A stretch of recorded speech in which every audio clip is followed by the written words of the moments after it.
world of R&B. This is Soul Hustle.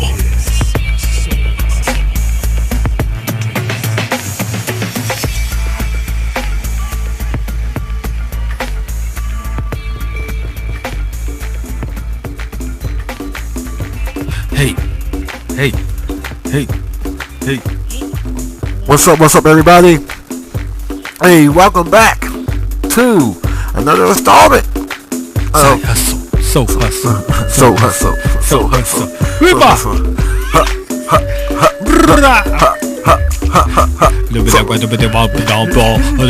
What the heck did that do? Is that R&B? Is that Shabba? Yeah, welcome everybody to D-Poise. Hey, that's that DJ. That's what DJ D-Poise is in the building with your man Hef.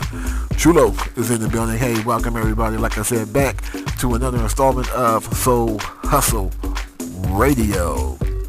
Hey man, we have a great guest on today. You know, let me just explain this guest coming on. She's smooth, man. She's smooth. She had me mesmerized. There ain't too many women that had me mesmerized. You know, I can name them on one hand who has me mesmerized when it comes to singing, and just her all out. You know how when you see a singer, you're like, oh, that's a singer right there. You know, when you see someone. Personality when they sing, like, oh yeah, she was meant to do this. This is what she's supposed to be doing. So we have Miss LettaJ in the building. So let's go ahead and bring her on right now. Hey. Miss LettaJ. Hey. There she is. Hey, what's up, Letta? Okay? Oh yeah, we can hear you perfectly. Perfectly. Well, thank you so much for having me, for all your sweet words. Oh no, when you just look at your image, I'm like, someone had to build an image, but you have it all. Your image is there. I'm like, oh, she's a singer. 1 second, I think I'm gonna have to.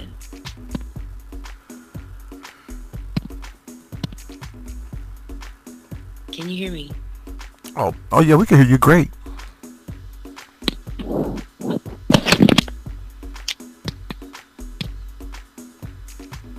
She's having trouble hearing us.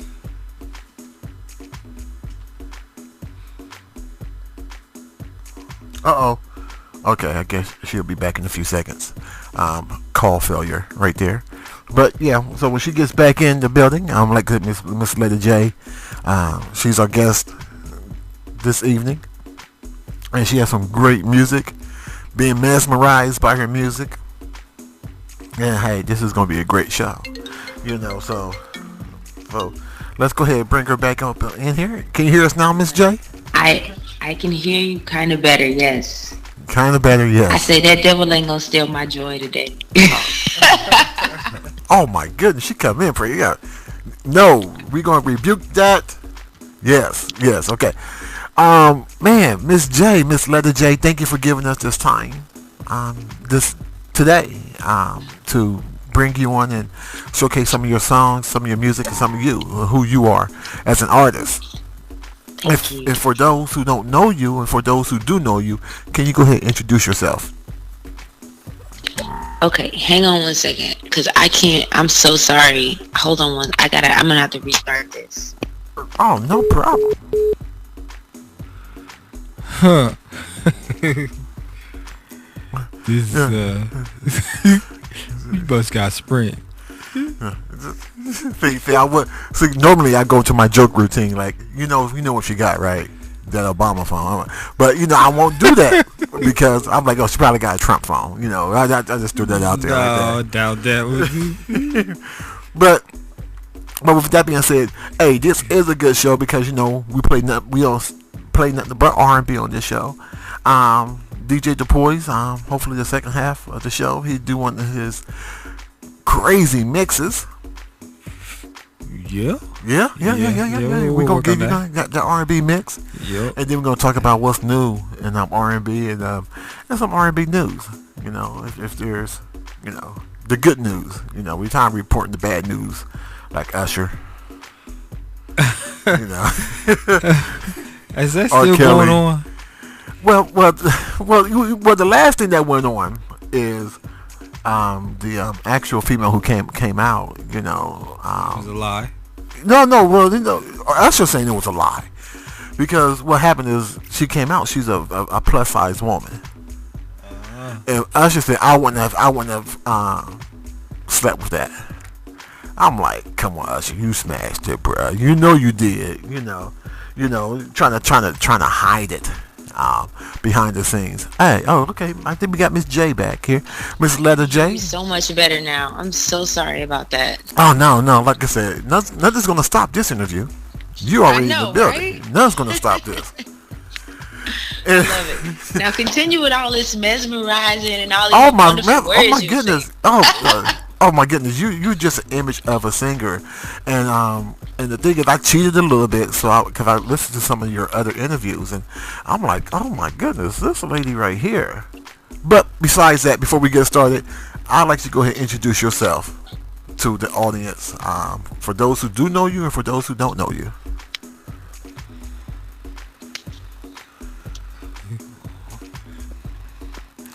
Is it me talking?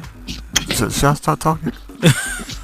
I know. You know what? I think it's our connection. I don't know why, but can you hear me okay now? Oh yeah, we can hear you great. Okay, this is better. This is a little better. So, okay, ask me what you just asked me, because I couldn't hear anything you said before. Okay, no. When I said, only thing I said, like I said, go ahead and introduce yourself to the people who do know you, people who don't know you. Yeah, well, I'm LettaJ, formerly J Watts, and so a lot of people still know me as J Watts, but after my first record deal, I was signed under Town. I just kind of wanted to reinvent and just have like a rebirth. It can be so restricting. So a lot of the music that I recorded at that time, I couldn't really put out, and so LettaJ is a liberation for me, really, like the evolution of who J Watts has become. And so I'm so excited about the music I'm creating now. I'm originally from Texas, so I really like, and I've been in New York for a few years. I like that at this point I've traveled, I've kind of done some tours internationally and stuff, and my music is a compilation of just a variety of everything that I'm inspired by, but the one thing that I love most about me and my fans when I perform live is the connection we have. Like I've done shows where people came primarily for another artist, and then I got on the mic and just started singing, and I literally watched them about to walk out the door and like do a whole 180, and they were like, yo, who is that? And so that's a good thing for me, because like the image and stuff like that, it matters a lot to labels, and it's very political, and it's cool. But sometimes the music should just speak for itself. It should be so powerful. It should be so captivating that when I start performing, you want to know more about what I'm saying, because I'm connected to how you're feeling. And that's really where I'm at, like right now in my musical journey. I'm just understanding how important that connection is. One of the things that my dad, can y'all hear me okay? Yeah. Okay. Great. So my mom and dad are both pastors, which I used to get a whole lot of slack about it, because oh wow, I had green hair and I had a mohawk, I have like sleeve and stuff, and so like they're like, you got a kid. record called Thirst Trapping. How you gonna be a preacher's kid and have a record called Thirst Trapping? And so I say, well, if there's anything I've learned from like my dad when he preached, was business. That means he's doing it right. That means that he's getting intel from somebody that's got him speaking to somebody else. And so that's how I feel when I write a record, that a person feels like, oh my gosh, she's like saying everything I'm feeling right now. That's when I know I'm doing something right. When I'm creating stuff that makes you feel like you want to be my girl or my homie, because I'm all up in your life, because I understand where you came from. I understand what you went through. That's what music is supposed to do. It's supposed to connect. It's supposed to heal. It's supposed to be the barrier ripped down. No matter what language you speak, we should speak that language. And so as long as I'm continuing to be fluent in the language of music, then I feel like I'm speaking to everybody. Wow. That's me. Wow. Do you say fluent in the language of music? Yeah, man. Wow. Bro, that was deep. Yeah. Fluent in the language I of be deep music. sometimes. Oh yeah, you yeah. Oh my goodness. Okay, so you was formerly J Watt to LettaJ. Yes. What's the difference Yes. between the two right now? What's the difference between LettaJ and J Watt? Well, you know, J Watts is my name, so that's like my government. But also, I've always been J Watts. I mean, so that means my entire growth happened as J Watts. So I'm a songwriter. I've written records for Brandy. I've written records for Jill Scott. I've written records for a lot of people, whether they made the album or not, cut the records and things like that. And so as a result, I have a catalog of almost 200 records, and they're like all over the place. I've written stuff, country music, rock, R&B, hip hop, gospel. So J Watts she became, like in New York, I became a very strong songwriter. And a lot of people kind of knew, oh yeah, Jay, oh my God. Yeah, she's like, I became your songwriter's favorite songwriter. And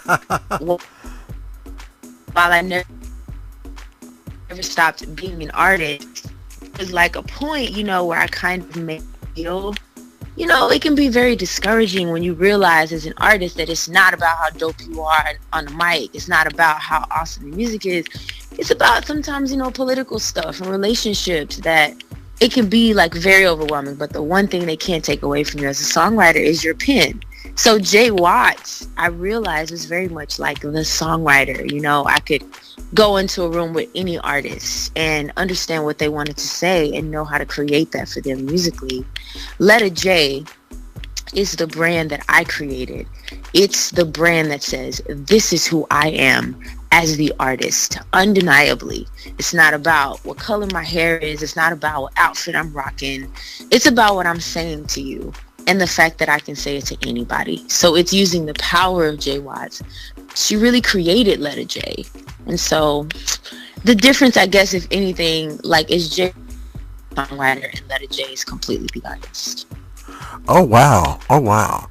So who was you signed with prior to just going on your own?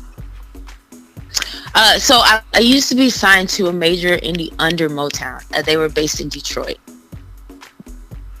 Oh, so you was in Detroit originally. Well, I wasn't living there, but I signed my deal there. So like they flew me there to meet the president and stuff like that, and to meet like the team, and just to kind of let me know who I would be working with. And then I flew back to New York. They had the whole budget or whatever. So I had producers I wanted to work with in New York, and was fortunate to be able to like meet Tim and be in the studio with him, work with Rottweiler, work with Scott Storch. So you kind of got to like work with some of the bigger names in the industry. But with that comes like its own thing. It's like it's restrictive. You are no longer in control. You start, you are no longer in control. Well, for those who don't know that, what do you mean, like you no longer in control? Well, so you know what? I speak at a lot of workshops and panels, and it's very important to me that artists understand their value, because record labels, really almost they want to tell you you're dope enough to be signed, but they want to completely control your journey. At the end of the day, when you get a record deal, that money it's not yours, it's a loan, so it's completely recoupable. So if you get, say, $1 million record deal, great. Then the label, first of all, that doesn't really happen anymore. But at the time, I had $500,000 record deal. So they're saying, dope, we think she has the potential to be a minimum goal selling artist on the way to being a platinum artist. So that's flattering. That's awesome. But that money, a lot of artists make the mistake of they go buy all this lavish stuff and crazy stuff. You gotta pay that back. So you gotta pay it back. So you mean you don't get to keep that? You don't get to keep that? Nah, you paying that back with interest. So oh, God. You better get a nice house and a nice car. Because they got your marketing promotions budget. Sometimes it's tied within the advance. I mean, it's like your advance will be separate, but What'd you say? Wait a minute. You mean they put your marketing budget inside your advancement? Wait, say that one more time. Sometimes they will put your marketing budget, depending, inside your advancement. Oh, well, so the advance will be like the money specifically like for the artist to live.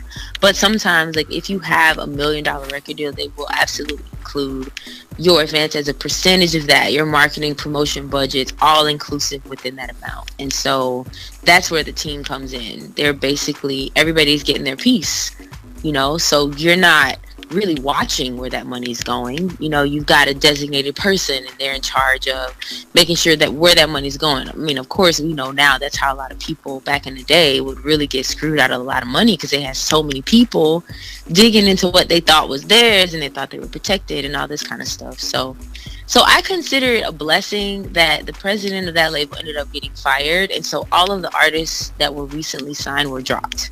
Oh. And so that allowed you to get out. So that allowed you to get out. Yes. Oh man, when I tell you, like when people say, you know, blessings in disguise, that was such a blessing in disguise for me, because who knows what kind of, you know, trouble I would have been in, like decisions that you make thinking you're good. You know, you don't really have anybody that's protecting you, that's watching your back. And that's what I want to tell artists now. There is no one that can protect you from this industry but you. Your knowledge, your understanding of business, and understanding how to build your brand, that you are a brand, is what protects you. That's the only protection you can really count on. Oh, wow. So for you, your image was everything. It's very important to you, and no one should be able to control your image. Right. So absolutely. So like back in the day, I'm gonna throw it back in the day. So when you have like previous artists like Prince who went against the grain, or what's that white guy's name? Michael, I forget what his name. Michael Jackson. No, not Michael Jackson. Michael Jackson was the white guy. Yeah. Amani, James Bowie is like kind of androgynous. Yeah. Michael Jackson. I'm so mad at you for that.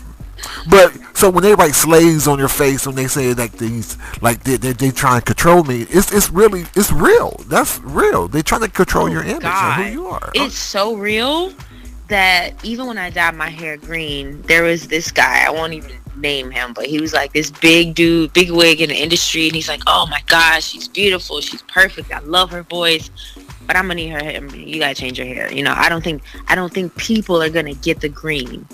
And the truth is, you know, by people, he's talking about the I don't even want to be too controversial, but you know what? The masses are not going to understand your green hair. And I'm looking at him like, dude, I just walked past a Mac poster and Rihanna got green hair, Nicki Minaj got green hair, Katy Perry got green hair. What are you talking about? And I had green hair before all of these pictures came out. So what are you talking about? Why you over here telling me what color my hair needs to be? You should have been scheduling some photo shoots, because I could have pioneered this movement.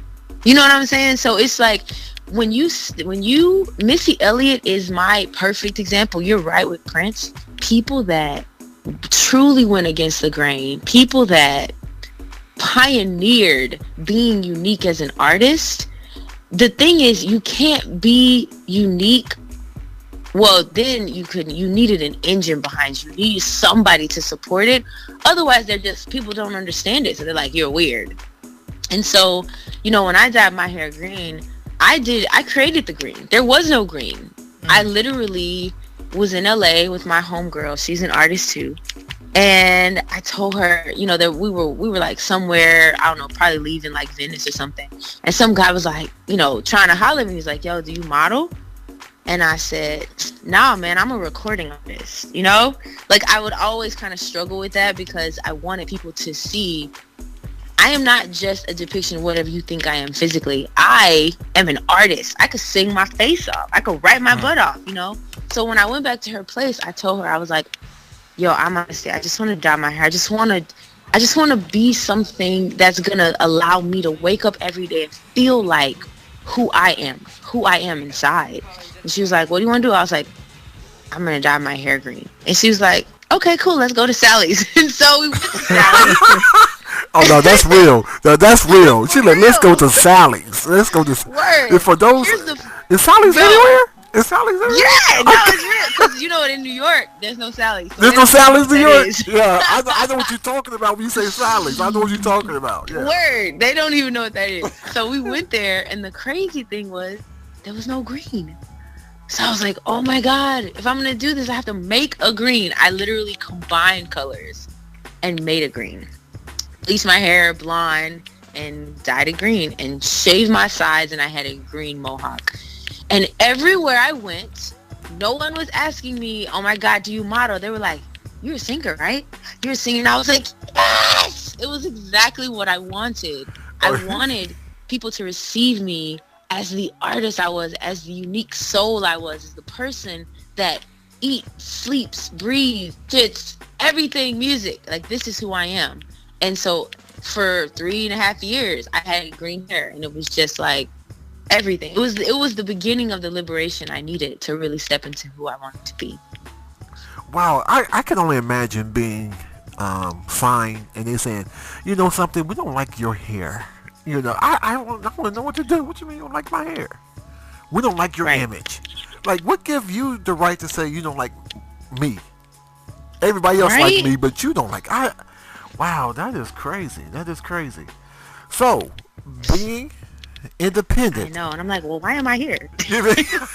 Yes. Because, like I said, you have the gift of voice, and this voice is very beautiful. So let's go ahead and do this. Let's go into a song right now. Uh-oh. Do you know what song you want to start with? You know what? I'm gonna do an ode to my southern folk and my western, my midwestern folk. We're gonna start off with a little trap. So I think we should lead them to the Thirst Trap, since that was my single. They went to radio, mostly in Texas and some places in New York.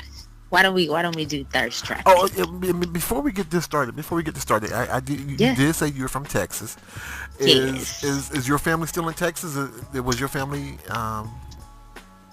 Exactly. And I appreciate you asking that. Thank you. So my mom is actually from Houston originally, and then grew up in Dallas. So I've spent my life basically between both cities. So I actually have everyone on my mom's side of the family in Houston, and they are definitely dealing with the hurricane madness, and so I'm really just praying for them. So, y'all keep me in prayer. Oh yeah, we will keep you in prayer, because that's a fluke thing. So we keep your family and you within prayer, and we're gonna get this set up. Cool. And give us 1 second here. And this is what Thirst Trap. LettaJ. We'll be right back.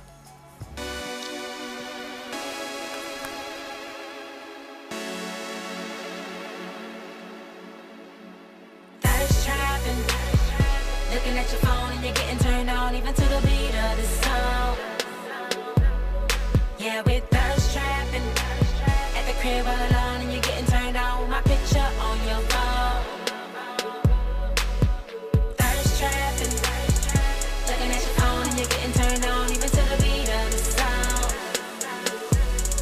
Yeah, we're thirst trapping. At the crib all alone and you're getting turned on with my picture on your phone. He said post a pic when you get home. So I took a pic with my heels on. Put a filter on with no caption. And I waited for a reaction. Oh, you liked it, double tapping and no, I like it like that. Oh, you liked it, gotta follow me, then I follow you back. Oh, you liked it, double tapping and no, I like it like that. Oh, you liked it, got a message, then I read that hashtag. It said thirst trapping. Looking at your phone, you're getting turned on, even to the beat of the song. Yeah, we're thirst trapping. At the crib all alone and you're getting turned on with my picture on your phone. Thirst trapping. Looking at your phone and you're getting turned on, even to the beat of the song. Yeah, we're thirst trapping.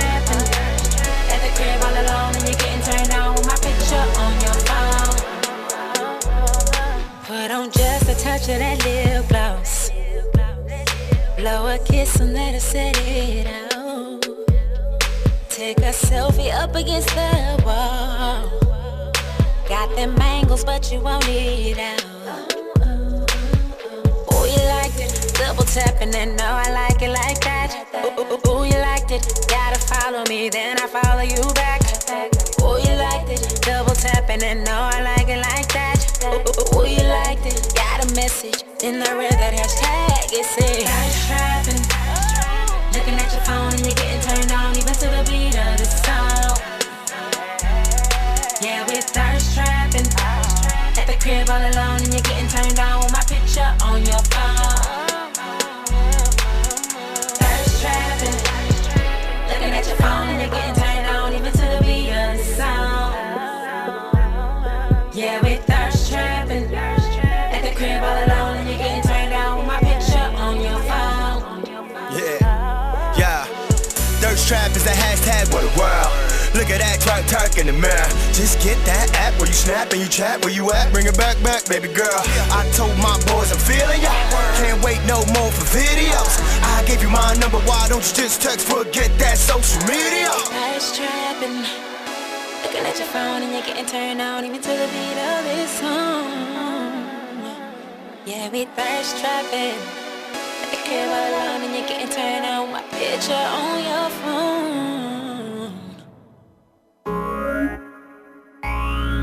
I've been fucking everything. All right. Hey, welcome back, everybody, to Soul Hustle. Hey, that was LettaJ, and that was Thirst Trapping. What happened to the little preacher girl? I'm just happy. You know what? How did this happen? Yeah, hello? Hello? Hey. Jay? Letta? Letta, are you still here?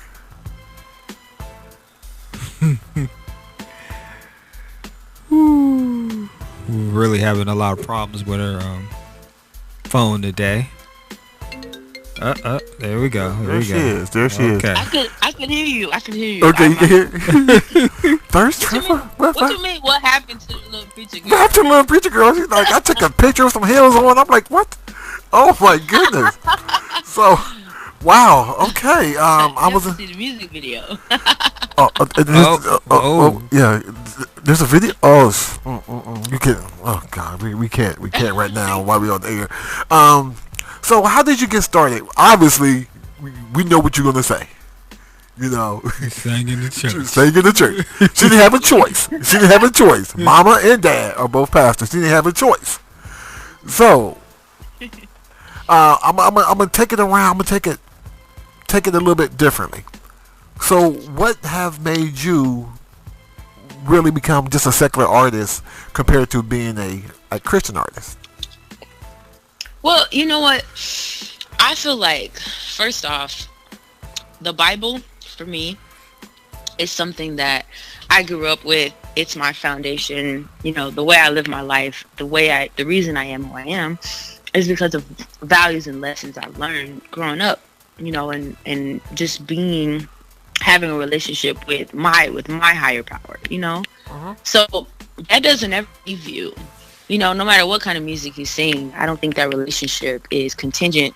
It's not a deterrent. Like, God is not abandoning me in any way because I choose to write a love song, you know. And so I think that's one of the more judgmental parts of the church, is that, you know, as like church people, generally speaking, really like to kind of regulate your behavior and say what is appropriate, what's not appropriate, what should and shouldn't be done.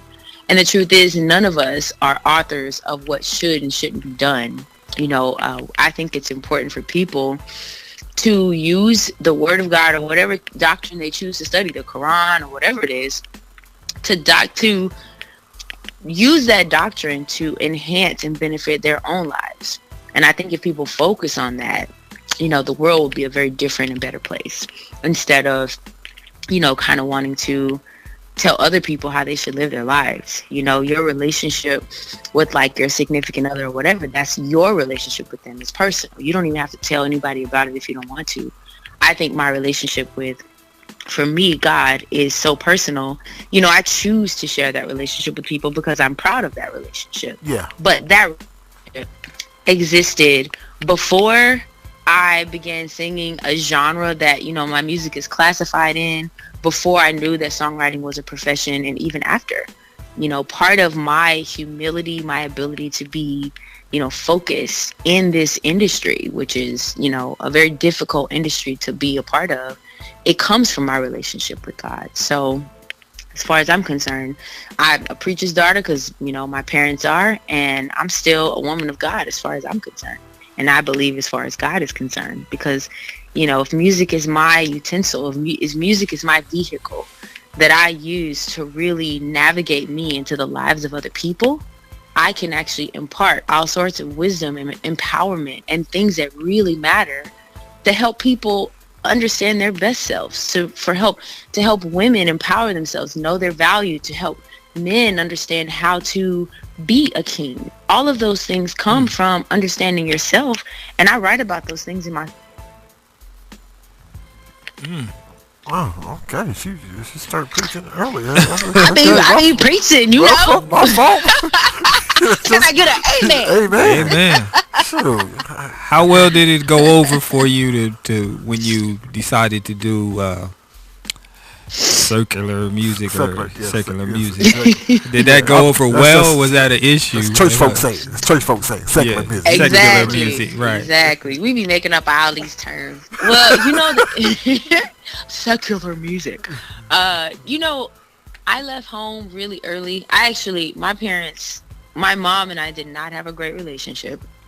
So I ended up, this sounds like some super, no offense to all my white people out there, but this sounds like some real white shit, because I definitely ran away from home. I would say that. I would tell you that. That's like, you white? I mean, you white? it's true. Look, white people mixed? we don't run away from home. We sure don't. No, We sure don't. because you can't come back. You leave a black home. home. Exactly. You leave, you better not come you back. running away from life. As long as you know that.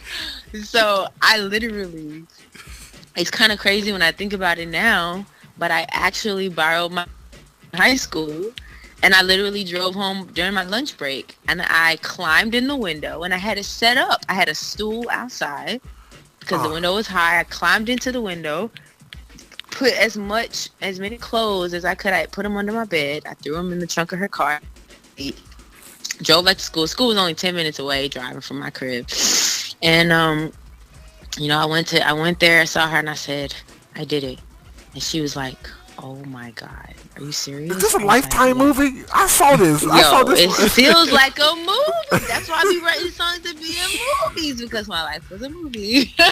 Like, that really, really happened. And the craziest part was that, so my biological father was like kind of in and out of my life, primarily because of my mom, though. Like, once my mom got saved, you know, she married my stepdad, who was a bishop.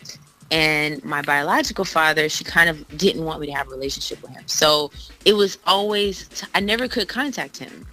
So I contacted my counselor, you know, who were very close. And I told her, I said, listen, I ran away from home. She knew that, like, home wasn't the most pleasant environment for me. So she kind of had my back. She just is crazy. She knew something I didn't know.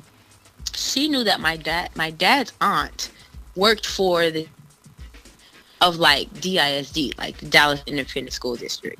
And she, the lady that worked for the superintendent, who I guess is like my great aunt maybe, I don't even know, but she contacted my dad for me. And so I hadn't talked to my dad, I don't know how many months, and my dad literally showed up at school. And so to this day, you know, he and I are very close. And I've said, you weren't there growing up, but you were completely there when I needed you. So, you know, I needed a parent because I was 15.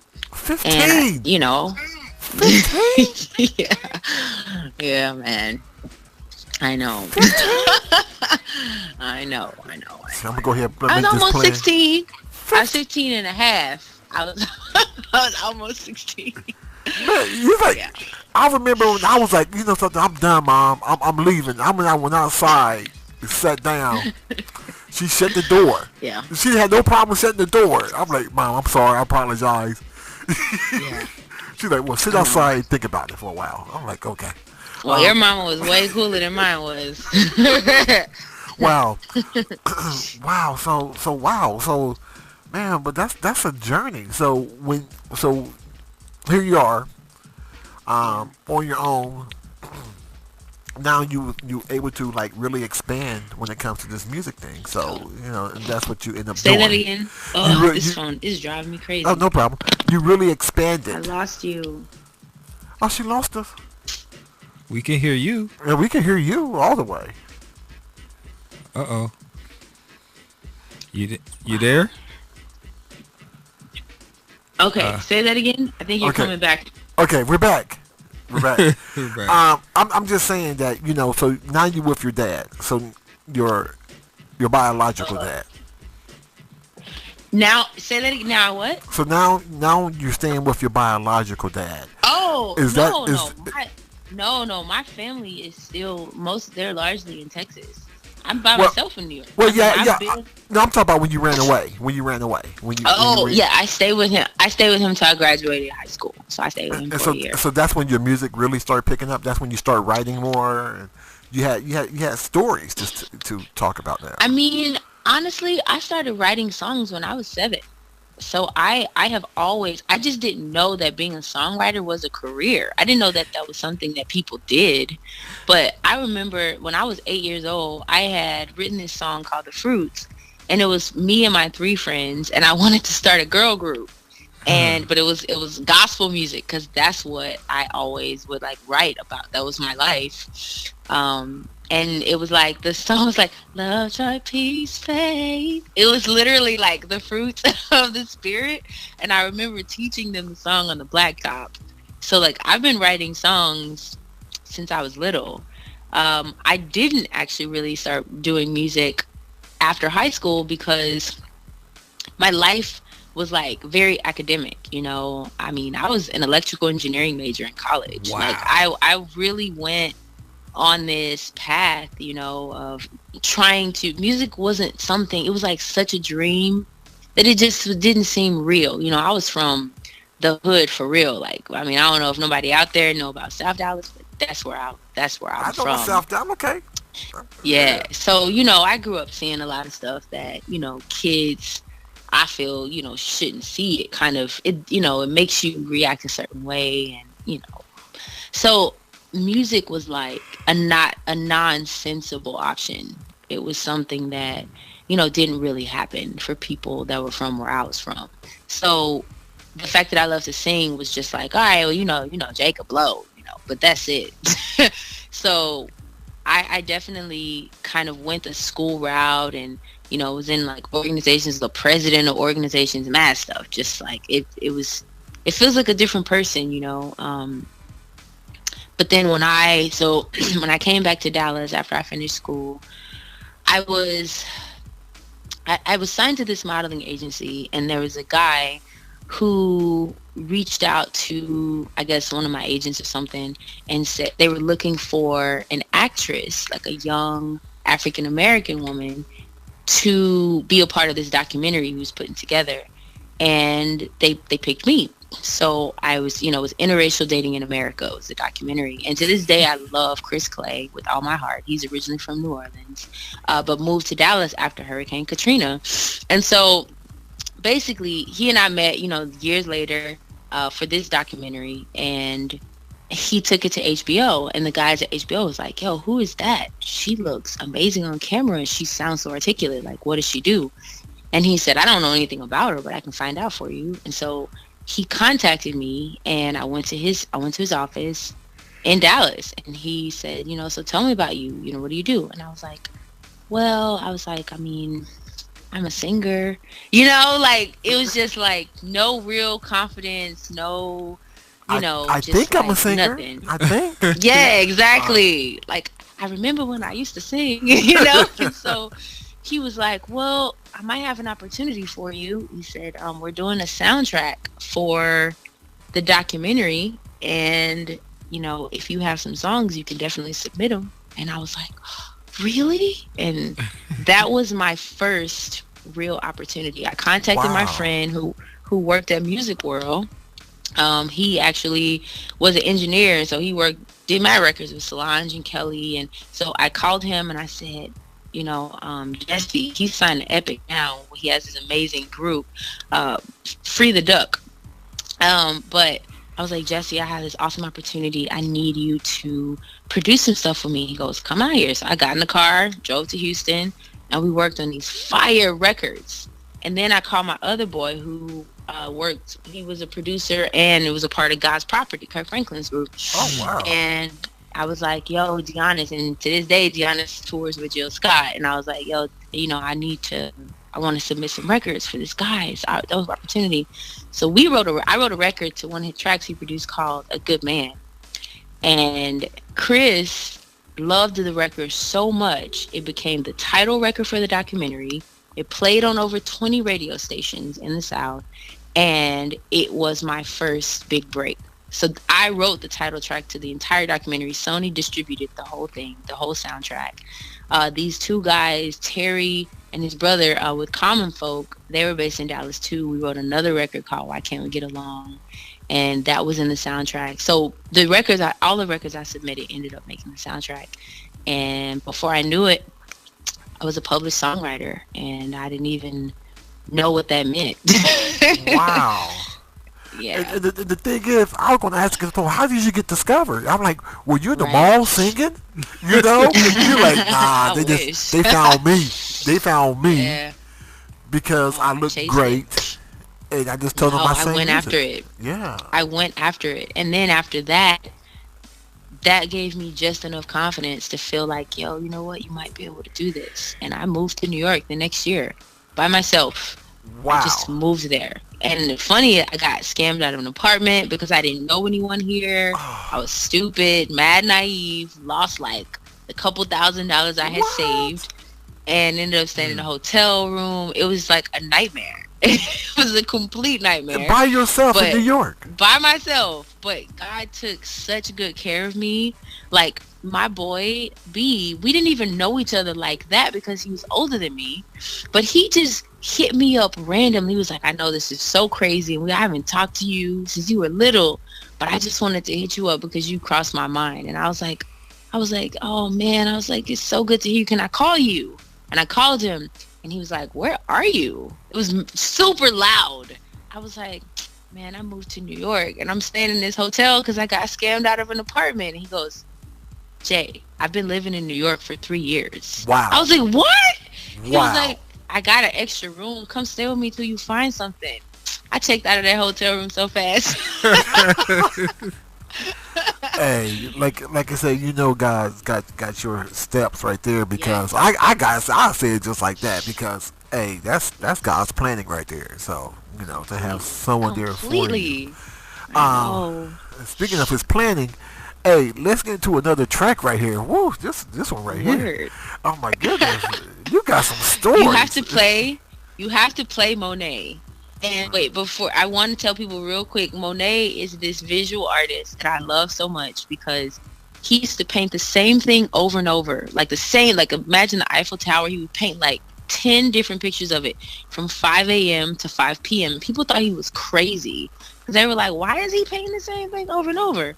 But he used to study the differences of how a thing could look completely different throughout time. As the lighting changed, as the sun dropped, when the wind blew, like how something could look one way and be something completely different. And so that he was the pioneer of the art of impressionism. And so from him, people started coining this phrase like, man, you know, that was just a Monet. Like it looked like something that it really wasn't. And so I wrote this song about a relationship, about a guy that I dated. Oh, Jesus. Uh-oh. Like he was just the dopest dude. Wrong. So I wrote a song. He was a Monet. She like wrong. He was a Monet. All right. Hey, this is Monet by LettaJ. Be right back.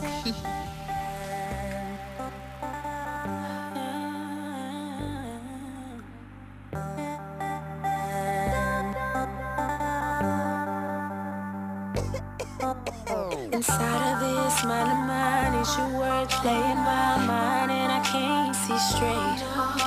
I thought that I met a kind, different type. Dreaming my story with the snake.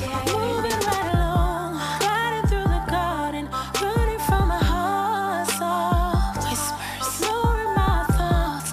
No, I can't do bad. Instead of betrayal, soft kisses. No, I gotta try not to be myself, but for dreaming. Thought all that was you missing, really were completed. Open to the real, it tastes so surreal. And velvet is the way you feel. Moaning,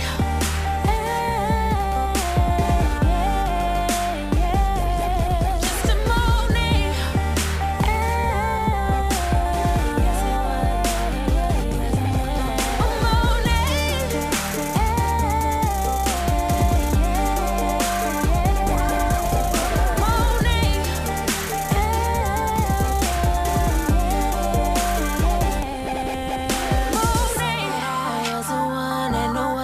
could come close to what we discovered.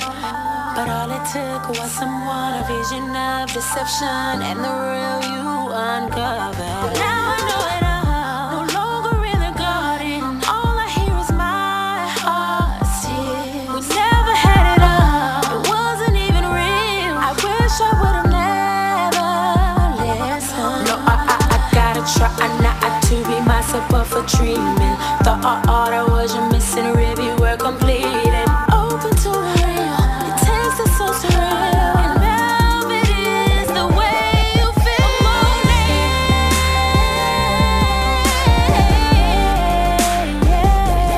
just a moaning. Yes, it was.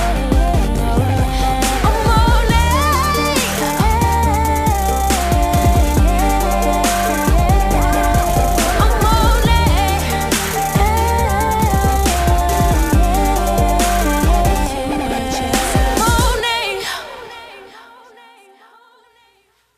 All right. Welcome back, everybody. That was Monet by LettaJ. Oh my goodness, who produced that track? Oh man, this guy named Yanni. You know the dude Trey Songz? Let me hear you say Yanni produced that, and he produced the Justin Bieber "Say You Want My Lollipop." So he's a dope producer in LA. Oh man, a dope producer with a dope songwriter in music. I swear you are wow. So how long you been doing this thing called music? How long have you been doing it? 100%. We lost her again. I guess she'll be back. I think it's my voice. I think I think I keep scaring her off every time she comes on. She's like, "Oh, I can't talk to this dude. Hang up. The phone disconnect." No, I think it's Trump. You know, I'm gonna blame somebody. I'm gonna blame Trump. Yeah. Trump don't like us talking to people. Yeah. Oh, so she's back. Yeah. We don't blame you. I blame Trump. So don't worry about it. Right? Seriously, everything is just... the towers is all messed up because he crazy. Yeah, because of his crazy self. Yeah. So I was saying, y'all, they can definitely get that on iTunes if they loving that record. Oh yeah. Loving that record. Oh man, I'm loving Monet. Wow. So you fell in love. He's like, "Oh, I thought you was a good dude, but you're not really." And you got Monet. I've been Monet a lot. I'm gonna start using that term. Are you a Monet? For real though. I'm like, well, he's the author of Impressionism. I gotta play this back because I gotta hit every word you hit. He's like, yo, he's the you author know of what? Impressionism. It's true. And the dope part about it is, you know, he got to see what something really was because he was studying it for a period of time. We need to look at these people that we hollering at. We need to study them for a period of time before we just dive all the way in. Wow. Okay, so okay. Now let's talk about this part. This is my favorite part because one thing about you, I'm learning, and I've studied you a little bit from afar. Okay. And you're not a Monet. You the real thing here. Yes. When it comes to the business side, how did you learn that part? Is that something that you had to learn on the fly or trial and error? Or did you take a class? Yo, it was all of those. I didn't take a class. I didn't take a class. Well, you know what? I will say when I moved to New York, I started working my little part-time job. I kept building my catalog of music. And the one major thing for me, and it was major because, I spent like probably $400. I bought a plane ticket to LA, and I bought a ticket I was signed to ASCAP. That was my performing rights organization. And I flew there for a conference that they had. We know ASCAP. Right? Yeah. Yes. So they had, they have their ASCAP Expo every year. And I only went once. And for me, I needed to go because I needed to know more about songwriting. And I wanted to meet other songwriters that had, accumulated more success. And so that was big for me. But that's the only kind of, quote, formal education that I received. The truth is, you learn. There are some really great books out there that educate you on music, but nowadays, truthfully, you can Google anything. I needed to understand, like, if you're aspiring to be a writer, it's right. You need to understand publishing intimately. Like, lose you? Yeah, we lost you just a little bit. Oh, okay. What about the publishing? That's important that you got. Yes. So, like, Donald Passman is an author that wrote this book called All You Need to Know About the Music Business. I recommend artists getting that book. It's a thick read, but it's a great study tool. But also, you just need to, you can Google anything for free. You need to know about publishing. You need to understand what percentages are. You need to always have songwriting split sheets on you. You need to understand what a contract and what a signature means, how you set yourself up for success, the more prepared you are when you walk into a session. And the truth is, it'll keep you from wasting a lot of your time. I wasted like time just because I was hungry. I moved to New York, and I'm still hungry, but I moved here, and I was eager, and I was just like, like I was working at Diddy studio. It's not around anymore, but it was called Daddy's House. And, I was trying to get on Cassie's project and Danity Kane and Day 26, and I was writing constantly. And so a friend of mine was an engineer there, and he was like, oh, we got them in the studio. They were working on their album. I was like, well, just anytime, man. It don't even matter. I want to just record, record these records I wrote.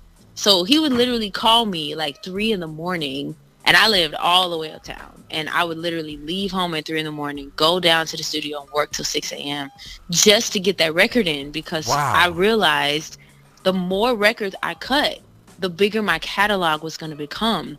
Now I have meetings at labels, and they go, all right, so we need something for, Justine Scott. We need something for Kalani. We need something, K. Michelle. We got this country girl we just signed. I got records for all of them. I could just press play. I don't have to say anything anymore. I don't have to, like say, oh, well, if you have a producer, I can write something. I'm like, oh yeah, I got a couple joints for you. Cool. You ready? Oh, like, wow. the whole conversation has changed because that preparation, that hunger, that work, that hard work, that's years of going into studios, investing money that I worked for, to pay studio, engineers to start buying my own, to get my own Neumann, to get my own Germanium Chandler preamp, to get my own version of Pro Tools, to buy my own plugins, to buy a reflection filter myself.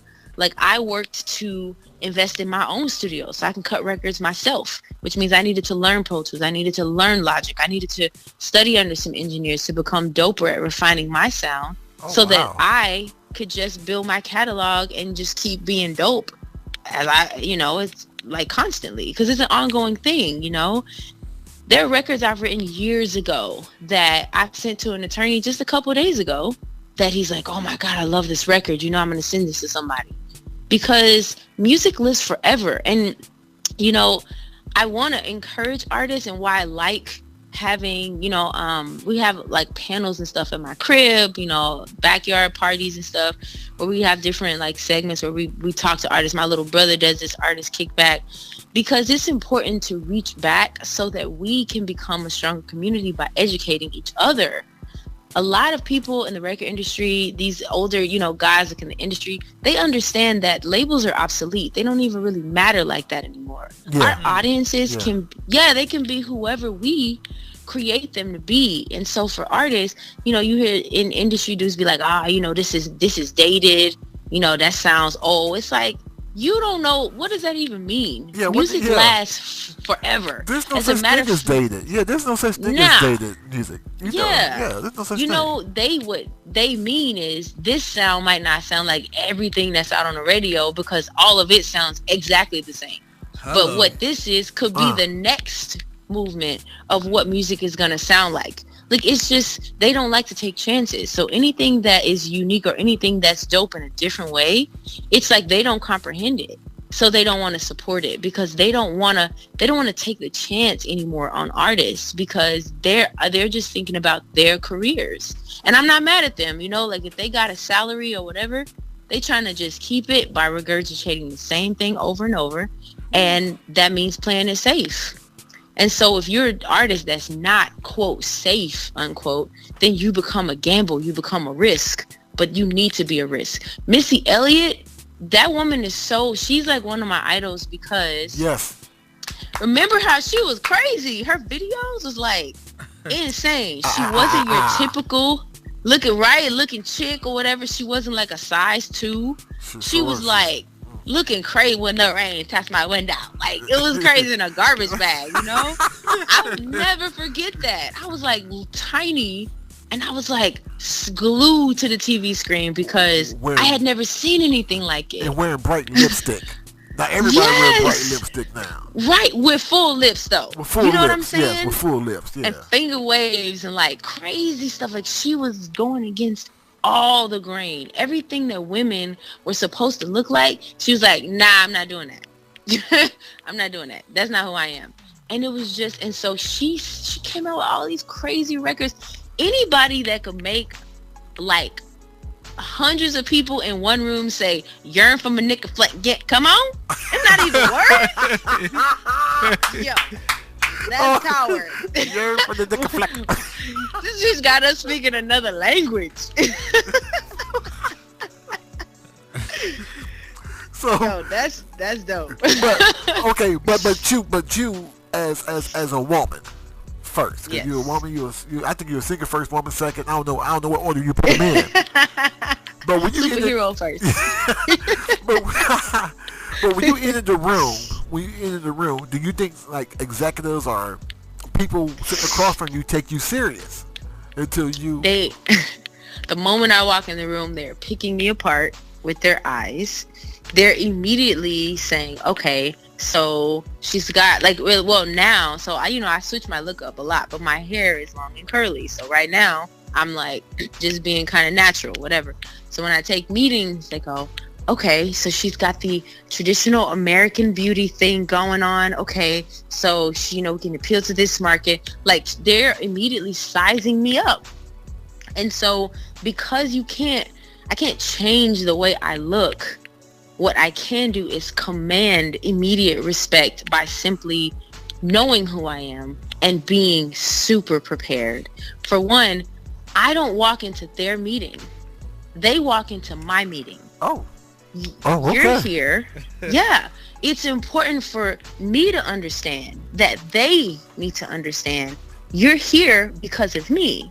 You're here because of your interest in me.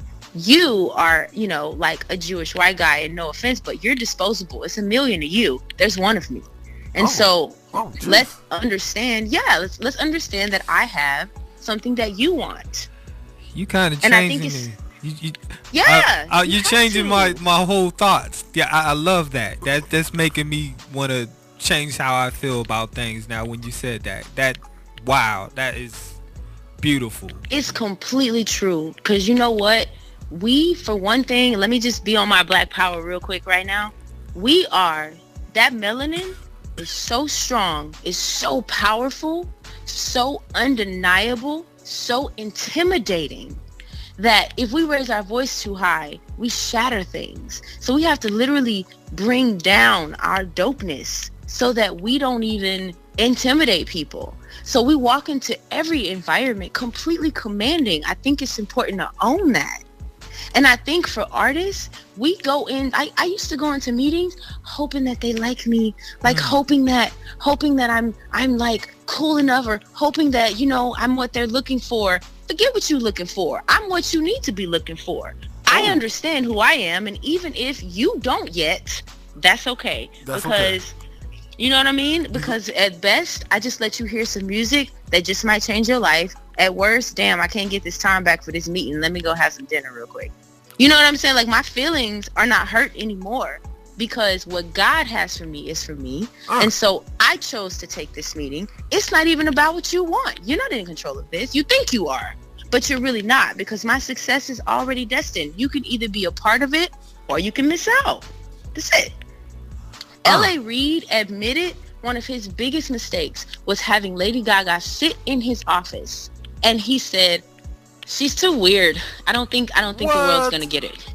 That's one of his biggest mistakes. I don't think the world is going to get it. Were his words. I don't understand it. I just don't understand how some of these that's the way it goes. Things. I'm not understanding. Because we know, you know, I'm just not understanding. People was never like, you know, the same. Everybody's always been a little different. Right. But why do you think everybody needs to be the same still? I'm still trying to figure that point out right there. You know, why do everybody gotta be the same?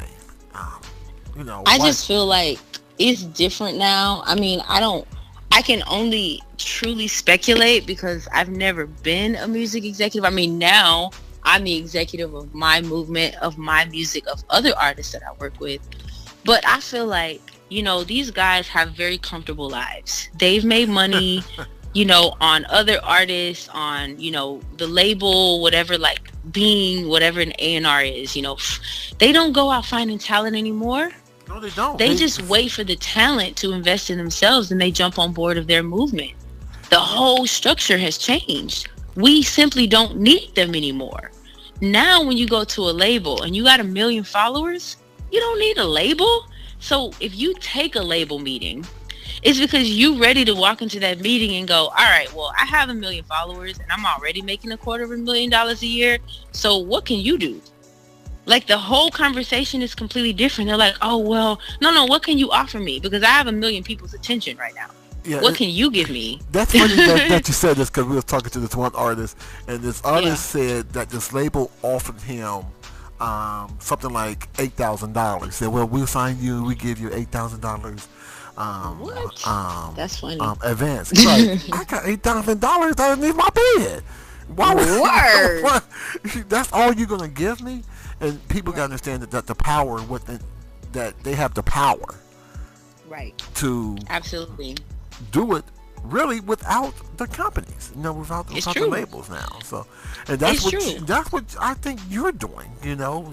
And I like the power that you possess, and I like the power that you preach about.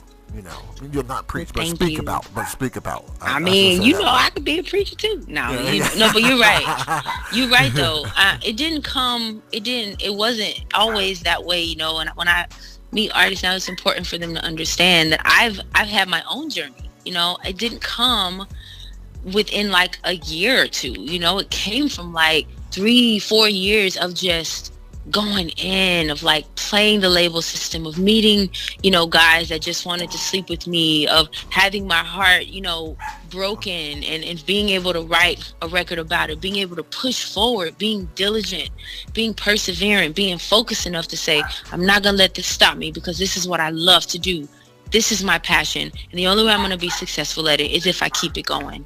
That's what you do when you're really an artist, when you realize that you would rather live and do music than to live according to whatever society says you should be doing, and not have the same kind of fulfillment, you know? Yeah. Like, it's just, it's a personal thing, you know? So it's nothing wrong with it either way. Like, some people choose, I know artists that have 9 to 5s, and they still do music. I think it's amazing, because you do whatever you need to do in order to make your dream happen, by any means necessary. By any means necessary. Oh my goodness. Okay, so let's do this. Let's play this next track. And what's the name of this next track that we're gonna play? What you got? You have What You Like? Oh, and I already know.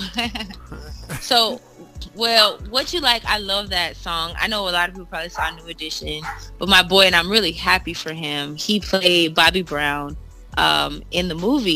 He's also okay. You played Bobby Brown. Okay. Woody, like, yeah, that's my people's. Woody's originally from Florida, but he moved to LA, and he's just dope all around. He's a dancer. He's danced with Chris Brown. I don't know if he still does, but now he's really doing his acting thing, you know. But he produced his record for me because we met on IG, and he was like, yo, I really want to produce something for you so bad. And so I heard this track, and I wrote to it the same day, recorded it the next day, and he was like, I love it. And so we put it out. And what's the name of the track? One more time. It's called What You Like. What You Like. That's LettaJ. This is Soul Hustle. We'll be right back right after this.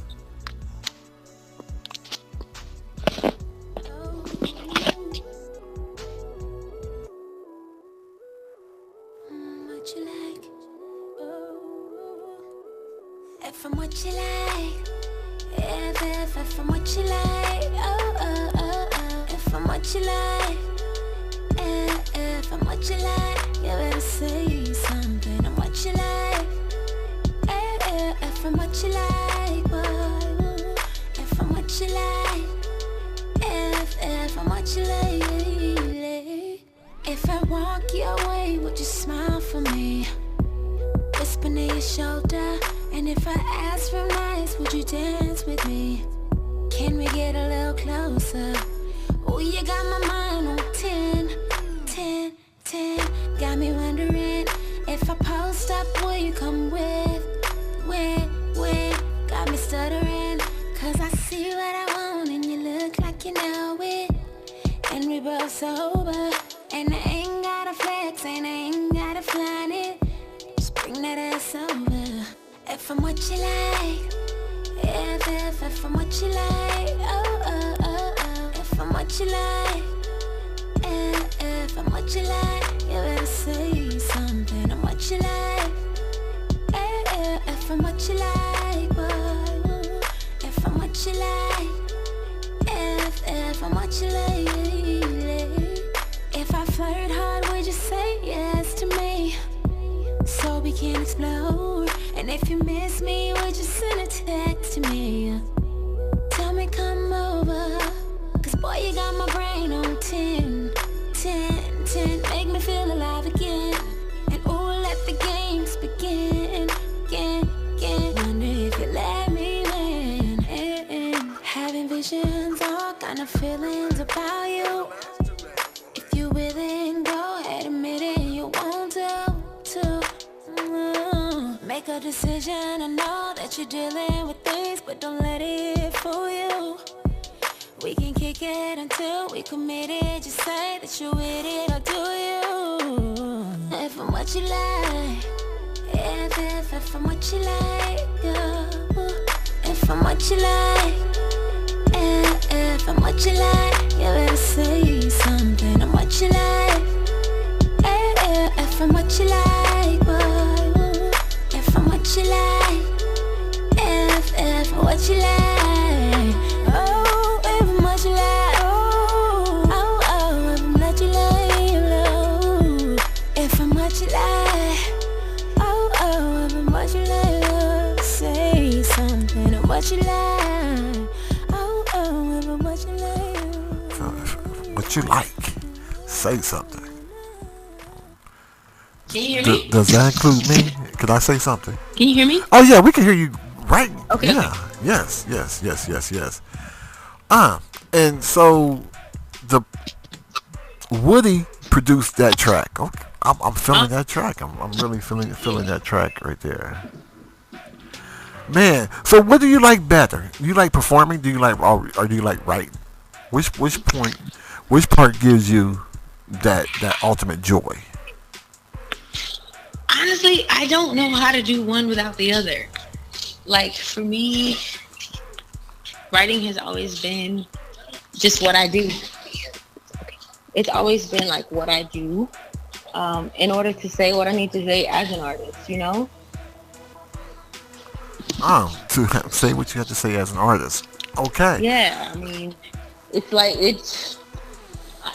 I can't divorce the two. Oh, you can't divorce the two? You know, you can't be like a cook. So you like eating or you like cooking? You're like, oh, I like cooking better than eating. You know, you can't do that. Yeah, no, because you know what? It's kind of like asking me, you know, am I more of a person or a woman? It's like, how? What do you mean? What do you mean? Okay. So, a few more questions. So, you have written tracks about love. Yes. So, how is your love life? If I could ask this, hey, I know every guy want to know it just like I do. How is your love life compared to being an artist? Is it a difficult thing to search for love or have love and do your music at the exact same time? Sometimes it is difficult, actually. I mean, luckily, the guy that is in my life is also an artist. So, and he's the first artist that I've ever dated. So, it's a really cool experience because at least he understands certain sacrifices that you have to make, you know, in the industry, like working late nights and, you know, like working on a record. You know, sometimes it takes a couple minutes to write it. Sometimes it takes weeks to write it, the right record, you know, and when you're with someone that doesn't understand that, it could be very difficult, you know, because then they'll want to do normal things in a relationship. But the truth is, when you're an artist, you're never normal in a relationship. It's like, you're never my normal. Yeah, my ex-boyfriends will live forever because, nigga, you got a record about you. So, you're living forever. You're a Monet. Oh, she wrote that about you? Oh, damn, you the Monet. So, you know, it's like, you're never normal. And to be with someone that understands your abnormality is really necessary, I think. You know, and so it's not always easy, for sure, but it can be good because, you know, there are moments where you just really want support from someone that understands. You know, as an artist too, you know, we're discouraged sometimes, and sometimes you just have moments where you're like sad, you know, you want to be inspired, and to have someone there that understands how you're feeling is a really dope thing. Okay, so in order to really be in the business, you probably date someone that's in the business and understand too. You just can't. I mean, it date helps. a simple civilian, you know. I mean, it helps. Some people like I mean I don't really know. I just know for me, it's kind of been more difficult because if I dated like a dude who wasn't an artist in any capacity, they'd be like, you know, I might come home at 5 o'clock in the morning. You don't be giving me a hard time, nigga. I just wrote a record and I'm excited about it. You messing up my high right now. So it's like, you know, don't be, you gotta understand. I mean, if you know it's somebody you can trust, then you just shouldn't be with them. Because part of, you know, being in the music industry sometimes is it's not just about you. If you're working with a producer and you got a late session and, you know, you working late, then it is what it is. You know, hey, baby, where you at? I'm at the studio. You sure? What time? It's 3 o'clock in the morning. Word. I'm like, there? listen, yes, this is a part of it. You know, it's a part of what I do. So, you know, either you can deal with it or not. But, you know, you don't need to be distracted while you need to be in a creative moment, you know? So I think personally, like, life happens, you meet people, you're like, you know, I used to fight love all the time. I never wanted to be in a relationship. She said, I fight love. I'm gonna fight love. I did. Because, you know, or just like you meet guys, you know, it's like, yo, you know, we go to dinner, but I'm not gonna be your girlfriend. You know, I used to tell people up front because wow. Yeah. Really? Bro, could you imagine going on a date with LettaJ? You're like, hey, it's nice to meet you. Hey, this what's going to happen. We're going to go to dinner. You're going to buy me a few drinks. Thank you for dinner. And that's it. Huh? If you buy me enough drinks, I might give you a kiss, but don't get too excited because I'm not gonna be your call girlfriend you for a couple of weeks. Yeah, I'm not gonna call you for a couple of weeks. Like, hey, bro, did she call you back yet? Nah, dude, I'm still waiting for her to give me a call. I text. Gave me a kiss. Yeah. Word, and they'll be like, I saw you on Instagram. Well, promotion is a part of my entrepreneurial endeavors as an artist. She used me. She used me for a pic. Yeah. I'm like, okay. Hey, but that's real. That's real. That is real. It is real. So you used to fight love, and so now you're able. You're at the point that you understand you can control the situation now, and that's great. Yeah, that's great. I mean, I feel like you have to be able to balance it, you know. And so, at the end of the day, my thing is, you know, music is what I love, and so don't distract me from that. Because if you're in the way of that, you're impeding my progress, and I don't need anybody in my life impeding my progress. Oh wow! Oh, and speaking of progress, what do you have coming up? So I'm so excited because I just signed a deal with Sony, a distribution deal with them. Oh, distribution deal. Not a record deal, just distribution. Yes, distribution deal. I like when I hear distribution deals. That's good. Yes. That's good. And it's only exclusive to this one project. And so I just finished it, literally just finished it. It's being mixed now. I'm hoping for an October release date. So I'm really excited. 28th? 28th, 29th? What, of October? Yeah. I don't know yet. I don't know. Either 20th, 29th. We give you a choice. 28th or the 29th. Why? Oh. That's our birthday. Yeah. The 28th is his birthday, and the 29th is my birthday. That. Well, then I'm gonna have to make it one of those days, and then y'all gonna have to make sure that we do this again so that I can sing you happy birthday. You sing us happy birthday? I'm gonna have to sing y'all happy birthday, of course. I'm about to melt. Yes. So you have a project. Yes. So how many tracks gonna be on this project? So I was going back and forth, but I think it's gonna be 8 records. So the thing is, I had a complete project last year, but we released a couple singles, and so Sony didn't want anything that had been out to be on the new project. So I literally created all new material, and so I've been working on it this entire year. And so the deal is actually just for an EP. So I'm actually doing more records than what's required on the project. So I'm only supposed to do 6, but you know, I was like, it's not complete yet. So and then I was 7, which is one of my favorite numbers, and it's the number of completion and wholeness. And then I wrote this other record, and it was so fire. I was like, I think I'm gonna have 8 records on it. So. Hey, like I said, you know, you have a home here. You have a home with Soul Hustle Radio, and you get your stuff played here anytime and all the time. You're family with us now. No doubt. Thank you so much. That means everything. And how can they follow you on social media? Yeah, so everything is LettaJ Music, LettaJ Music. Instagram, Twitter, YouTube, Facebook, everything's LettaJ Music. LettaJmusic.com. Make sure you subscribe to the website because I'm having a listening party. So if you're going to be in the New York area, and I really want to do a listening tour, so this is a part of, you know, the marketing project. Hopefully Sony signs on to it, but if so, then I'll be picking certain cities where I literally would go and perform the entire project and meet people and just kind of go on a little tour. Oh, wow. Yes. And hey, anytime you want some more listeners, come to Ohio. You got us. We there. We there. We there. So so awesome. So that's LettaJ on everything. I'm sorry, LettaJ Music. LettaJ Music, yeah. On LettaJ Music, everything. On everything. Everything. Yeah. Put that on everything. Put it on everything. If you don't understand, Google it. LettaJ Music. Word. I love it. Miss J, it's been an honor. It's been my pleasure. You are an amazing woman. Thank you. I'm gonna call you family now. You family now. I love that. And your music, we will continue to play your music. Thank you so much. Since I know the owner of the station, DPS, so We know the owner of quite a few of our affiliates. So UK and all.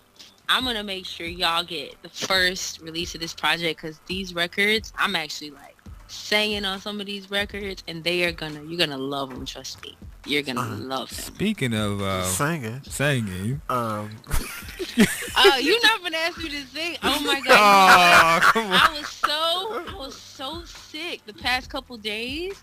So my voice is this sick? Really crappy. Is this sick? Yes. Is this what you sound sick? I'm healing. I'm honestly healing. I'm healing. This sounds bad to me. Hey, okay, we take that part. We just take that. I'm healing. Yeah, we take that part. Yeah. No, you know what? I'll give y'all a little touch. I'm gonna sing one of my favorite little gospel. It's like the beginning of this gospel song that I love. And it's shout out to my artist. But then y'all gonna have to, cause y'all already know, y'all gonna have to end this on that record. I already know, so they can vibe out to it real quick. Y'all like quiet. I'm anticipating. Yes, I'm anticipating. Yeah, yes. All right. I don't know about tomorrow. I just live from day to day, and I don't borrow from its sunshine. For its skies may turn gray, and I don't worry about my future, for I know what Jesus said, and today He walks beside me. For He knows what lies ahead. Wow. Okay, that's LettaJ. Woo! Follow her on LettaJ music. That church. She just made me a 7-day Adventist. You stupid! You so dumb! And look, on that end, now we finna play a secular song called I Already Know. Already know. Because you already know. Hey, that's LettaJ. Hey, thank you, my queen. Thank y'all for so being much. On here on Soul Hustle. It's my pleasure. I love it. Thank you.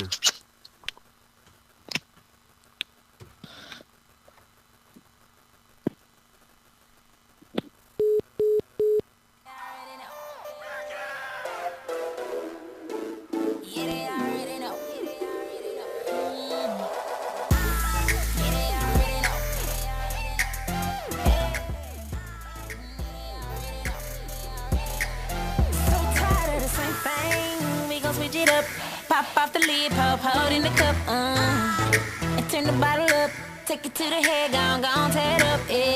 Now we gon' get the spot turned up, floating high to the sky, and we gon' roll up, yeah. And we don't get enough, we can do this all day till they turn the lights up, like, ooh.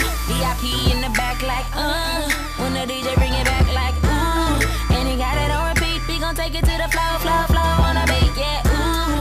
And we all got stocks, buying bottle after bottle, cause we do it like that, yeah, having fun till we can't, eating things straight, yeah, they already know, yeah, they already know, yeah, yeah, they already know, already know, yeah, booty drop and the beat don't stop, take it down loud and back to the top, yeah, they already know, already, on my B-boy side, hat to the back, love when that body on attack like that, yeah, got you staring real fast, skinny jeans gripping that ass on blast, and you know it gon' stroll all through the spot, ego on swole, cause you already know we gon' do it for the gram, damn, VIP in the back like, when the DJ bring it back like, ooh, and he got it on repeat, we gon' take it to the flow, on a beat, yeah, ooh, and we all got stacks, buying bottle after bottle, cause we do it like that, yeah, having fun till we can't, eating things straight, yeah, they already know, yeah, they already know, yeah.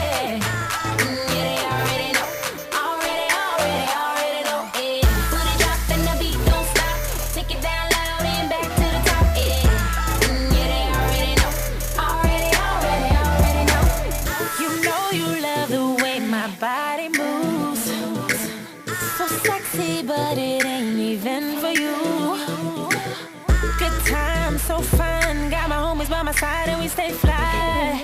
Good time, so fun. Got my homies by my side and we stay fly.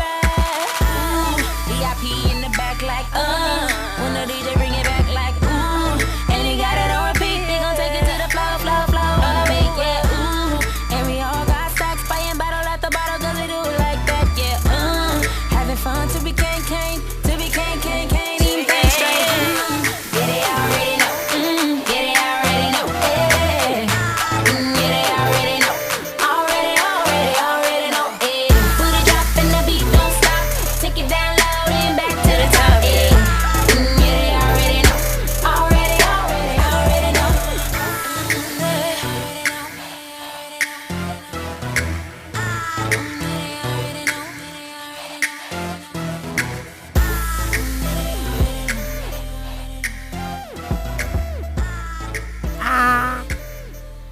You already know. That was LettaJ. Follow her on LettaJmusic.com. Subscribe. All social media, follow her. LettaJ Music. That's LETTA. The letter J. Music. If you don't know what that means, Already followed. already follow. Already subscribe. Yeah. Already subscribe. I want that exclusive. Oh man, she had a great spirit, man. But man, she's been through a lot. Ran away at 15. Whew. That's a story. That's why you could write something. You know, they said a lot of what makes a good writer is that they went through something and they know what to write about. You know what I'm saying? They know what the feelings is. And she started young. I love her confidence, especially when she said, I'm in a meeting and you here because of me. And I shouldn't be stressed over, worry about what you think. Because you here because of me. Yeah. And that has totally changed my whole thought on things. Next time I have a meeting, wait a minute. I ain't going to stress if you worried about, I'm worried about if you going to like what I'm doing. Obviously, if you having a meeting with me, you interested in what I'm doing. What I'm doing. Because, you know, I'm not going to stress over it. Okay, well, thank you.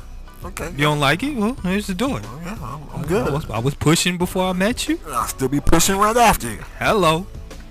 So, there it is. Thank you. LettaJ. So, man. But like they also shout out to, again, we continue to send the prayers to the people in Houston. No doubt. You know, just a fluke thing that happened, man. But, you know, global warming is real. So Beyonce wasn't in Houston home when that went down, was she? Nah, I think Beyonce okay? Yeah, yeah, they probably in Europe someplace, just chilling right now. Solange okay? You know, that's the person we have to check up on. Is Solange. Hey, what? Is her mama okay? Yeah, is her mama okay? Mom's okay. Your mom in Houston? Yeah, we okay, but what about Solange? No, mom's is yeah. Your mom's stick. Your mama okay? Yeah, your mom. How your mama? Your mama's fire still, sure. So, but I'm sorry, we should be saying like that, bro. We shouldn't. But her mom is fine though. You know? Hey, if your mom need a boat pulled up, hey, your mom need a place to stay? Give me a call. I got her. I got her for you. When the homies call, if you ever need a place to stay. Whew. Yeah. But but like I said, it was a great interview. Check her out, LettaJ. And like I said, you know, I've been through her actual page, and her page is sweet, man. Like, she got a lot going on. And following her on Instagram, I think it's like the best thing. And like I said, she's a queen. That is a definition of a true queen right there. So, music. Man, there's a few new music artists out there making their way, and then we have some old schoolers coming back with new music. And yeah, like I'm scared of this. No, Adina Howard. Oh, she had a new album just dropped called Resurrection. And that just came out of nowhere. You know what I'm saying? I didn't see when it was dropped. I know it's pretty recent. I think I heard about this album a long time ago. Oh, you did? Let's see. Resurrection. Okay. That's a new one? That's a new one. 2017, bro. Oh. Yeah, because she's doing the old school tour all around, like different places with other old school artists. And she has a new release out. Oh, she got a record with Tech 9. Oh yeah, that was pretty fire. That track was pretty fire, bro. Oh. Okay. Hey. She don't look the same. No, she doesn't look the same. Oh. She doesn't look the same. She a little thinned out. I missed the thick. The hair then grew out too. Well, the Resurrection. This is a gospel album. No, well, no, not you. If you listen to that first track with her and Tech, you're like, oh, it's not a Resurrection. Oh, this is going back to do you want to ride type or private show? Private show. That was a hot one though. That was. Oh man, she had like 2 hot albums back to back. When she was on that cover, The Second Coming, with no shirt on and that afro. I'm saying, Adina. Hey, can you play a sample of? Okay, so yeah, like Adina Howard, is doing her thing. She's making a comeback, or not comeback. She's never left, but she's making more music. But let's go ahead and listen to the sample that her and that Tech 9. You want to do that? Yeah.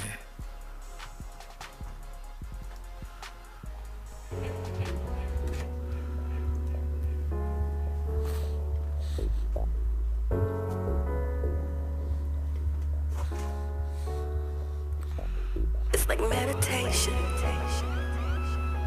So in touch with my inner goddess right now. At this elevation, I'm just too fly right now for your limitations.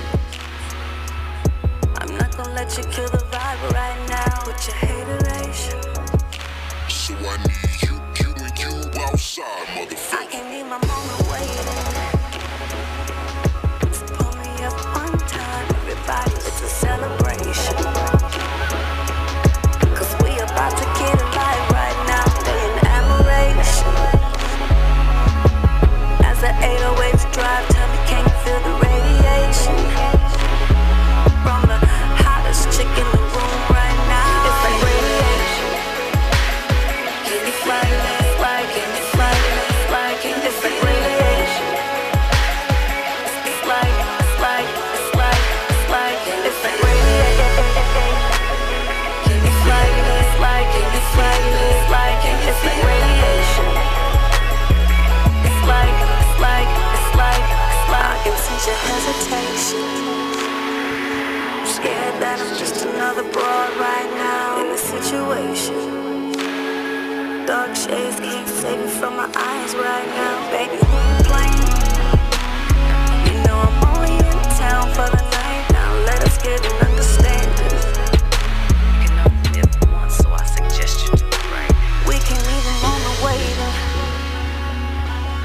So pour us up one time, everybody, it's a celebration.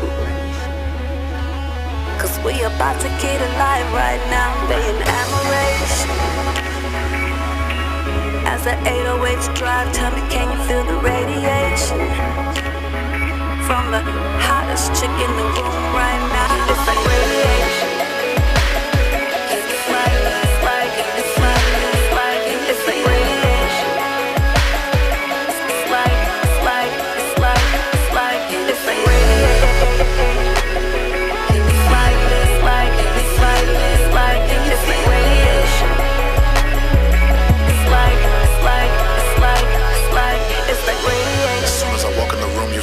king's presence. Now all the ballers in the room to you really seem peasants. Electricity for my chakras are what stopped ya, but my posture is what got ya. Cause I stand like you know I get it aqua. Smashing, I get it bracket. A bit of thug with a whole lot of passion. Doing everything that you can imagine to keep lasting. Then I'm blasting on your torso, I'm a torso. Ain't no tripping, no place I pour though. Cause she knows she can get that Hermes Birkin 35, see him Bordeaux. Crocodile though, got to pow though. Just to lock it down for the hot canal where the jock and mouth go. Cause I radiate, ain't no lazy breaks. Cause I'm crazy eights, but I gotta be a gentleman. I ate that before my lady ate. That is why your chick may be waiting. Really be knowing I keep ladies wasting. Taking a part of me, leaving the bar with tea. Cause I'm flyer than aviation. I'm your matey play friend. Baby girl, it's just our radiation. Got them ladies hating. It's like radiation. It's like radiation. It's like radiation. It's like radiation.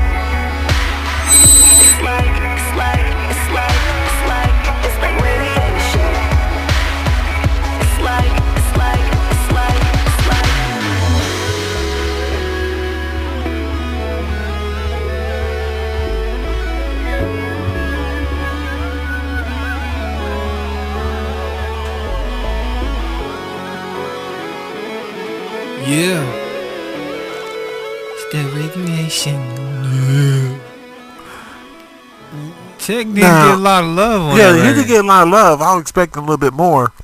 But that was, I was like, I had to look at them like, is this Adina? It was something totally different. I wasn't expecting to hear from her. Expecting some old freaky stuff, wouldn't you? Oh yeah, I was looking for like Adina. You got something? I was looking like, okay, how nasty is she gonna get? And then she's like, this the radiation. I'm like, okay, Adina. You know, okay, you doing something a little different. She a married woman now with the kids, and so you know, Mom, is that you on the cover? Yes, baby, don't worry about it. You're one of them. Yo, man, your mom is fine. Oh God, yeah. Can you imagine? Yeah, I'll be that one kid fighting for my mom's honor every week. I'm one of those kids that used to have to fight because dudes would be like, yo, man, your mom fine. I used to be like, man, shut up. How you doing? Hey, man, you how you doing, Mrs. DePoys? You hollering at my mom? Hey, man, your mom fine, though. I'm like, dude, you staring at my mom too long. Work it, go to work, your mom drop you off. Hey, man, how you doing, bro? You don't even really talk to me. Why you? why you walk up to How you doing? I'm D's best friend, Tony. They call me Uncle Tony. What the? Oh goodness! And still to this day, my mom looks younger than what she is, and dudes still hollering at my mom. Oh wow. So yeah. So you had your mom was like Adina. Like, Mom. Yeah. Okay. Yeah. And don't dress young. I should have been on Maury.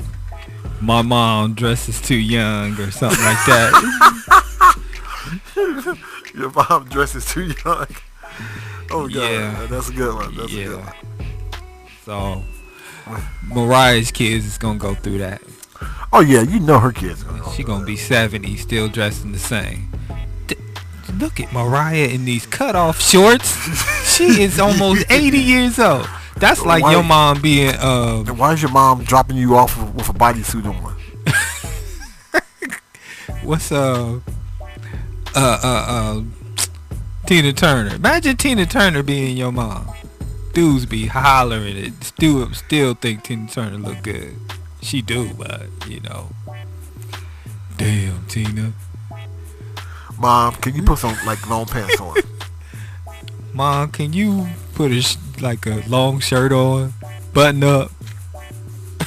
But yeah, so I know this album, like I said, it's called Resurrection by Adina Howard. I was looking for something a little bit different. This is a comeback. Yeah, it's a comeback. But check out track 3. It's deceiving again. Nasty. Track 3.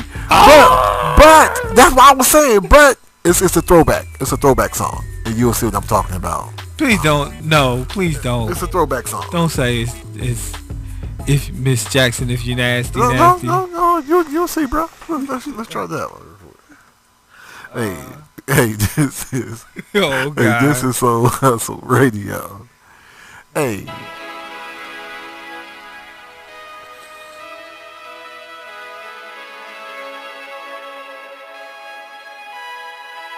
Shoot it like a battle with the lights off. She know what to do when the lights go off. She's nasty, I tell ya. She's nasty, I tell ya. Shoot it like a battle with the lights off. She know what to do when the lights go off. She's nasty, I tell ya. She's nasty, I tell ya. We can make it nasty till the day, until the dawn. Make it nasty, and baby we can make it nasty through the night till the early morn. Make it nasty, baby.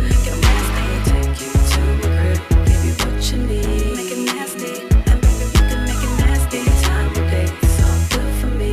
Make it nasty, make it nasty. I want a freak in the morning, a freak in the evening, just like me. I need a nasty brother that can satisfy me, just for me. Oh yeah, 'cause I know what to do to make it nasty. I know what to say to make it nasty. If you're ready, boy, I'm down to make it nasty. But I only make it nasty for daddy. I finally got some time, yeah, to grind, yeah. Told my guys on the side, yeah, goodbye, yeah. You've been all up on my mind, yeah. My mind, yeah, when you finally hit my line, yeah. We can make it nasty. If you're that kind of man, 'cause I'm that kind of girl. I got a nasty secret, everybody's saying, 'cause we don't give a damn about a thing. Shoot it like a battle with the lights off. She know what to do when the lights go off. She's nasty, I tell ya. She's nasty, I tell ya. Shoot it like a battle with the lights off. She know what to do when the lights go off. She's nasty, I tell ya. She's nasty, I tell ya. Make it nasty till the day, until the dawn. Make it nasty, and baby we can make it nasty through the night till the early morn. Make it nasty, baby, make it nasty. Take you to my crib, give you what you need. Make it nasty, and baby we can make it nasty. Time of day, it's all good for me. Make it nasty, make it nasty. You say that you're ready for me, baby. Tonight I'll lay it all on the line. So I say, don't make me wait in my t-shirt and my panties. My nasty grind is waiting tonight. Make it nasty, make it nasty. I need a freak in the morning, a freak in the evening, just like me. I need a nasty brother that can satisfy me, just for me. If you're that kind of man, 'cause I'm that kind of girl. I got a nasty secret, everybody's saying, 'cause we don't give a damn about a thing. Shoot it like a battle with the lights off. She know what to do when the lights go off. She's nasty, I tell ya. She don't give a damn. I tell ya. Shoot it like a battle with the lights off. She know what to do when the lights go off. I hear what you saying. So it's like she took part of her. She took part of her song. Her first hit. Freak like you. Freak like you. me. Yeah, you know. And I'm like, okay. I see what you, cause you like, oh, cause you, the first thing you said, oh, she doing trap now? Yeah. But that song was never meant to be trap, bro. No. Well, she was doing West Coast then. Her record was real West Coast. Her first album was very West Coast and street, you know. Oh, very street. Shout out to Still Reserve. Oh, shout out to Still Reserve. For the future Spice sponsors. Punch. Yeah, for the Spice Punch. She got the Spice Punch. Future sponsorship. Yeah, Still Reserve. How's that drink, bro? How's that drink? It's great. It's great. Refreshing. Refreshing. Okay. It could be colder. I should have put mine in the freezer. Yeah, I agree. I gotta get mine a little colder though. I ain't gonna lie to you. So, Still Reserve, future sponsor of Side Hustle Radio. Grippos. Stop tripping, man. I know, man. You know what? We gonna have to come out with our own chips. Side Hustle chips. No, I'm gonna reach out to P, Master P. See if we get them on. See if we get his sponsorship from his chips. What? Master P has some potato chips. Yeah, he has some potato chips. Not only does he have potato chips, you know he has his own basketball team now too. He does? Yeah. It's a co-ed basketball team. So it's male and females playing. And so it's like a new league or something. What? Yeah. If you Google that up, it'll come up. Master P owns his own basketball team in New Orleans. So I'm like, wow, I saw that. I was like, okay. Let's see how well that works out as a and it's a co-ed team. Yeah, let's wonder how well that's gonna work out. But apparently that league has been around for a minute, so I don't know if they're already playing yet or not. But I know I did read that he did have his own basketball team. Okay. So getting back to this album, Resurrection. 2 tracks. What you think, bro? 2 tracks. What do you think on the 2 tracks? I kind of felt like she held back something. She held back something. Yeah. Okay. I mean, it's okay. I understand where, as an artist, you change and you can't always be. You got to think, that album was in 1994, the first album. So, and then the last 2 was one in 2004 and one in 2007. So, it's been a minute.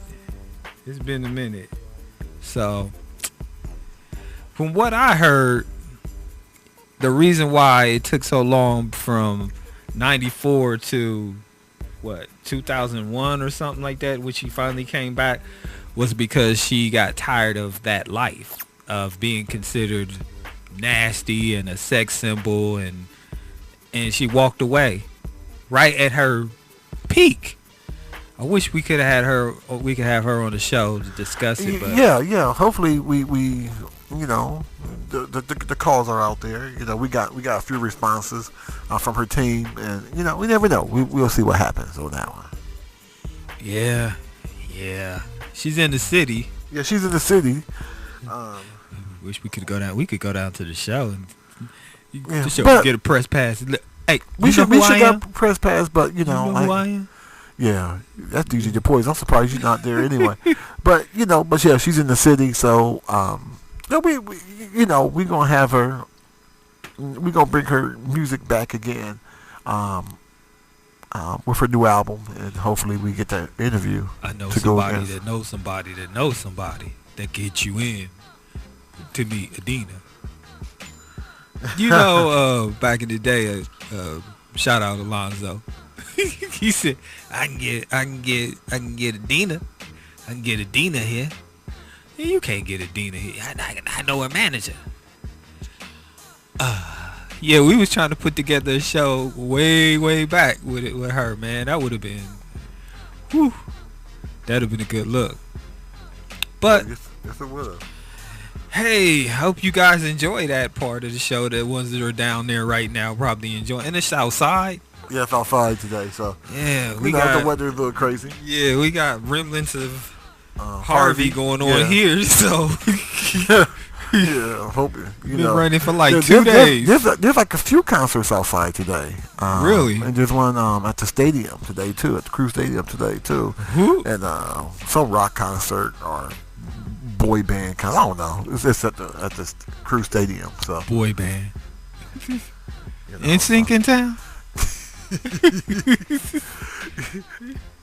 Instinct in town. Yeah, don't get me started on the board. Yeah. But yeah, so hey, let's do this, man, because what everybody always want to listen to is one of your mixes, bro. So hey, let's go ahead. We got enough time to get it in a little bit before your mix. Yeah, because it can't be soul hustle without an R&B mix and a great interview. Yeah. Oh, you trying to figure out which route you gonna go? Yeah. Which route you gonna go? Did you just put me on the spot? Oh, of course. I'm gonna put you on the spot because this is what I do on Soul Hustle Radio. Right. Let's go old school. Old school. Okay. Hey, let's go old school. Hey, this is DJ the Poise, that Platinum DJ, and it's time for his mix.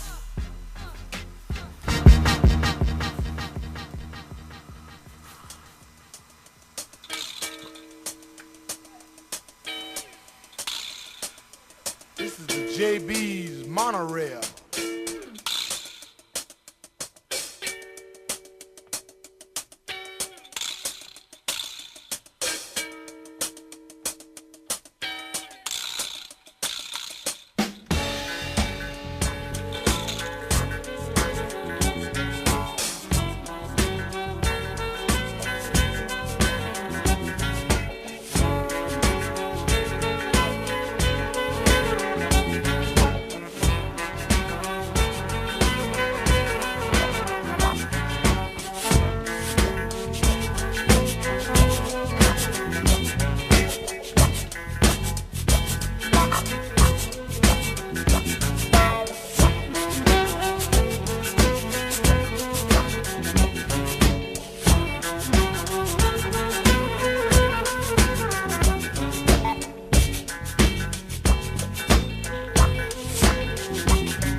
In case you don't know what a monorail is,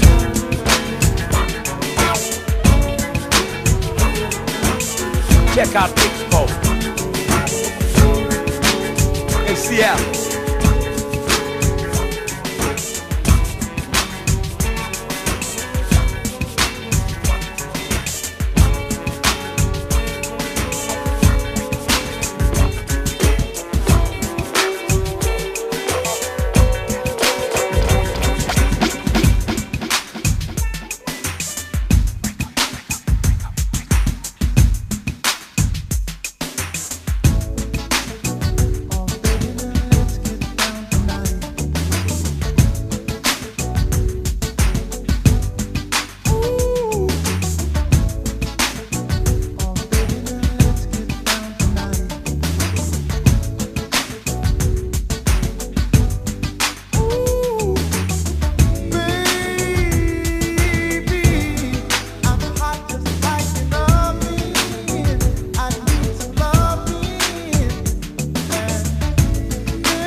ahead. Make it fun. No, it is. Make it fun. Got to do it now. Make it fun. Got to do it now. Make it fun. Got to do it now. Make it fun. Oh yeah. Make it fun. Make it fun. Make it fun. Make it fun. Make it fun. Make it fun. Make it fun. Make it fun. Oh yes, I got to. Oh yes, I need to. I want to say it now. Oh yes, I got to do it now. Oh yes, I got to do it now.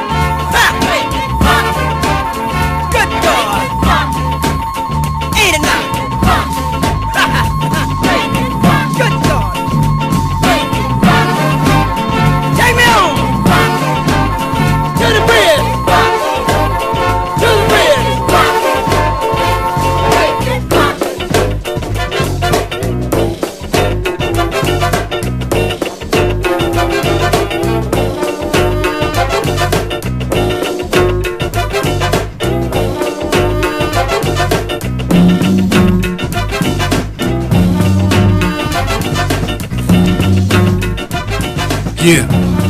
Oh my goodness, you talk about you taking it back, bro. You went old school hip hop. I mean, old school R&B. It is. So, all those tracks are hip hop songs now. You're right. Hey, thank y'all for hanging out with us.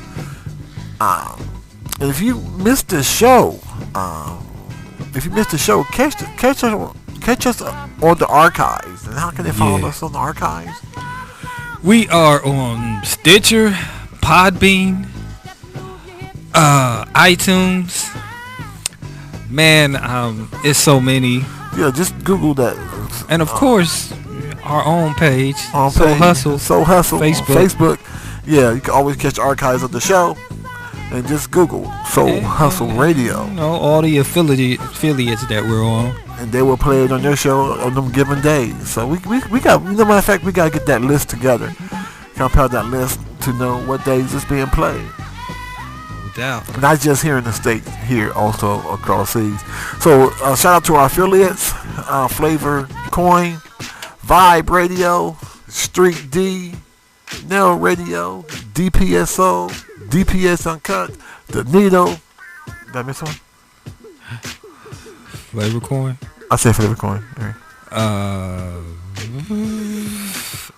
Around the Clock? Around the Clock. Yeah, how can I forget? That's the newest one on board.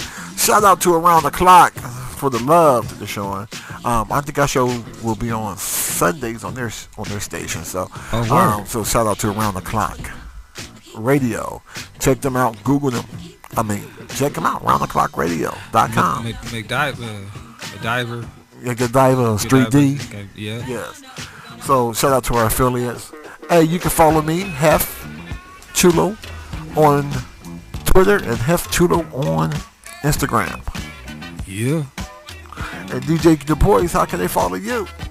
DJ DEEPOISE on everything. Follow him, DJ DePoise, on everything. You can follow him, and then you follow us next week. Oh man, cause we got another great guest coming through next week. You know, you don't want to miss that show next week. This is what we do, bringing the best of R&B back to you. No doubt. Until next week, shout out to LettaJ. Man, thank you for the love. Yeah. Thank you for just sharing your life with us and your music. Until next week.